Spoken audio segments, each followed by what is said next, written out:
Good afternoon sa lahat. Start our day with gratitude. Grabe. Super grateful ngayong araw. Ngayon na naman ay nakapag-learnings na naman tayo. Marami tayong natutunan kanina kay Sir MJ Lopez. Nakinig tayo ng kanyang videos sa kanyang uploads.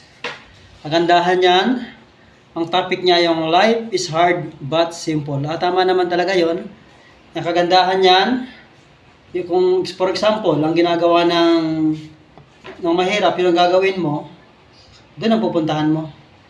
Pero pag nakita tayo ng mayaman, ayun ang ginagawa na natin, paunti-unti masasanay tayo sa mga ganong gawain at saka sa pag-uugali. Yun pa unti-unti, step by step yung ating makukuhang process pa nga tayo ng pangat.